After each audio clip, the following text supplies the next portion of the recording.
But like I was saying, bro, like I was thinking, it made me think when I saw this one photo of this model named Alex Kasani. She's big right now. She's huge. She's like everyone wants to, every high end brand wants her to model because of the attention she garners. And I was picturing like, okay, there's her, and then there's the guy who shot the photo, and his name is Noah Dillon, and he's kind of popular, but definitely not on the level of Alex Asani. I say he's popular because I feel like his reach, like he's in the music scene, he's in the photography scene, so yeah, he has a pretty good reach. But compared to Alex Asani, she does like there's a huge gap. But then I thought about it like, now bring that to Kanye. Like,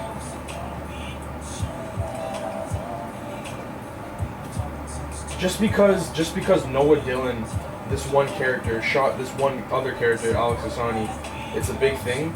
Bro, if you bring Kanye in the image, it just separates. There's like a huge gap in between. Like it just immediately, like there's an attention thing around them that like you just want to like look at and see. No matter how big Alex Asani is, no matter how big this Noah Dillon guy is, I don't think it's like incomparable when it comes to like Kanye's. Like, I can't think of him not being the center of something. Like, he's just the main focal point. I feel like he is the Michael Jackson of our generation. Like, if we were in our parents' age and we were growing up, I don't care if I'm seeing this guy Prince being shot by this famous photographer, or like Andy Warhol, for example, no one really cares. Planning for that. Bro, I'm paying attention to Michael Jackson. Just like how it is now, I'm paying attention to what Kanye is doing. That's the thing. No matter how, that's what I was trying to get at. I think Yeezy, to me, whenever I think of clothes, I think of Yeezy. Like, whenever I, like, put on an outfit, I think, what would this be like with Yeezy? Yeezy's, like, my favorite. Yeezy is literally made Zara, Forever 21, Abercrombie and Finch, they all redefined their image because of that first season that came out. They saw, like, the attention garnered, and now look at everything that... He had the biggest... Zara and all that stuff was all, like, very, like, it was all, like, old money. Yeezy Season 1 had the most viewership of a fashion show of all time.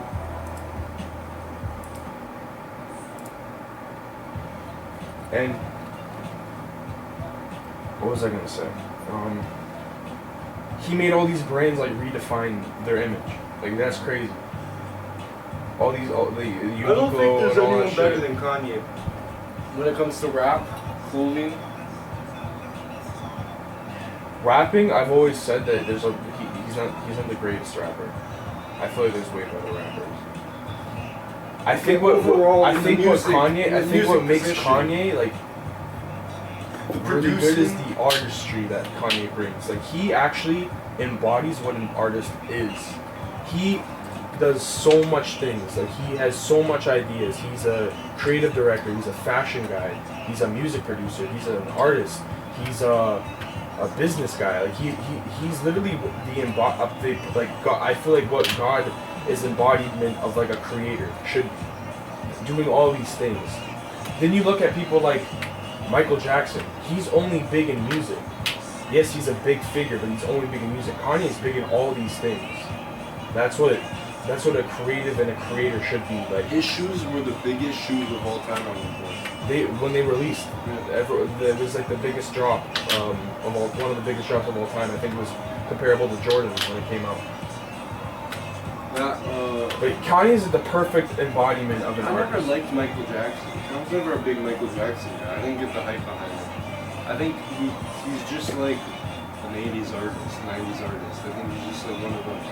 Like, when I think of 90s artists, I'm like, oh, he's just another 90s artist. Like, I don't get what was so big about Michael. What he did that, like, changed things for music. His music sounds different. Way different than any artist. Yeah, but then you have someone like Prince. Yeah, his music was copied off Michael Jackson. But people say that Prince was because Prince is a multi-instrument. By book definition, Prince has way more talent than Michael Jackson ever has. Michael Jackson is like Michael Jackson, the way his artistry is like Kanye. Kanye can't play any instruments, but he has ideas for how I want this to sound and da. Same thing with Michael Jackson. That's why if Michael Jackson ever had Quincy Jones, Prince would be the icon. Everyone would look at Prince as the Michael Jackson. But because he had Quincy Jones, he gave like 50% of the help towards him. He made him all these instruments come to life, like all these ideas come to life. Kanye never needed that. Kanye already had it in him. He had both the artistry in him and both the producing technical ability in him, and he embodied that.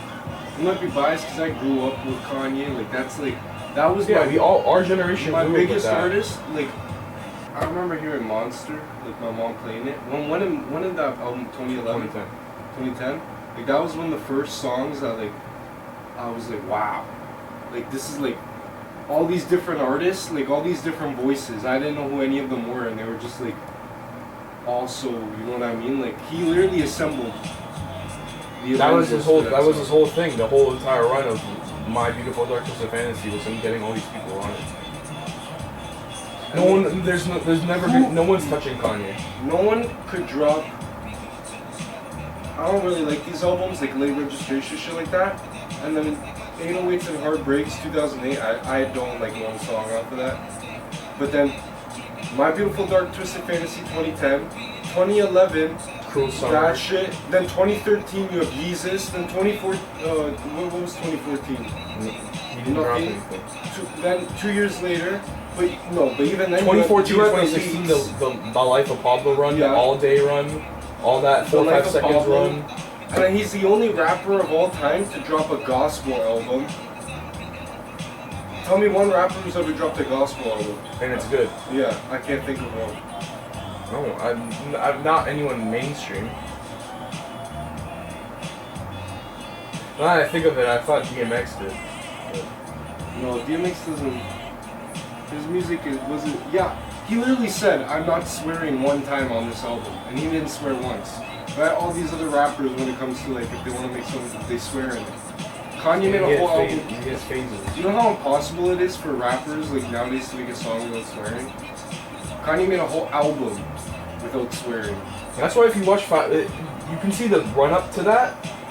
He was trying to, with the whole entire time, he was like on this, like from 2018, I think is his best era possible. Like as a person, as a full, like Ye, that's one of my favorite projects by him ever. Like I think that's Kanye like at his rawest.